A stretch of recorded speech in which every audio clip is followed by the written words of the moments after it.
কুচুটে ননদরা যেমন হয়। বৌদি বৌদি, এই কি গো বৌদি, তুমি সাজুগুজু করছো যে বলো? আরে শিউলি, আজ তো জামাই ষষ্ঠী, আজ তো আমিও যাবো। বুঝতেই তো পারলাম, কিন্তু এই তো আমরা সবে এলাম, আমাদেরকে একটু রেতে বেড়ে না খাইয়ে তুমিও বাপের বাড়ি চলে যাচ্ছ। তুমি তো জানোই আমার মাটা কত অসুস্থ, কিভাবে এই সব কাজ সামলাবে বলো তো? না শিউলি, আমি সব করে তো রেখেছি। মানলাম, কিন্তু তোমাকে তো একটু কিন্তু একটু থাকতে পারতে, খাবার দাবারগুলো তো অন্তত করে দিতে পারতো।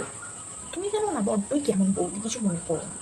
যাই হোক বৌদি, আমি এই কলা বাঁধানোগুলো নতুন করেছি, দেখো। বাহ, খুব সুন্দর। আমি একটা জিনিস করেছি, দেখবে? দেখো তো, দেখো। এই দেখো। এইটা দেখি, ভালো, ভালো, তবে যেন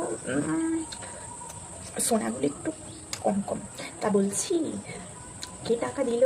বাপের বাড়ি থেকে কিছু দিয়েছিল না সবই আমার ওই দাদার ঘাড় ভেঙে কিনলো? না শিউলি, বাবা কিছু দিয়েছিল। এবার বাপের বাড়ির ভিখারি অবস্থা, দাদার ঘাড় ভেঙে নিয়েছে, বুঝতেই পারছি, ওই জন্য এত মোটা করে পড়েছ, খুব একটা ভালো লাগছে না। বৌদির তো পড়াশোনাটা বেশ ভালো, মেয়েটা আমার বাপের বাড়ি আমার সব কিছুতে চাঁকিয়ে বসেছে, আমার দাদাটা একই বোকা, সব কিছু বউকে ঢেলে ঢেলে দিচ্ছে, সব কিছু বোনকে একটা তিরুকু ঠিক দেখতে পারে না, বউকে সব কিছু ঢেলে ঢেলে দিচ্ছে।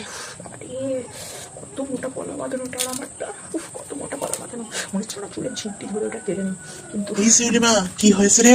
কি আর হবে, তোমার ছেলেকে দেখতেছি, বউকে ভালো ভালো কলা বাঁধানো করে দিচ্ছে, কলা বাঁধানো পেরে পড়ে থাকবে, কলা বাঁধানো, কলা বাঁধানো ছুরি, মনে হচ্ছে না তোমার বউ চুলের ঝুঁটি ধরে এক্ষুনি ঘর থেকে বার করে দিই।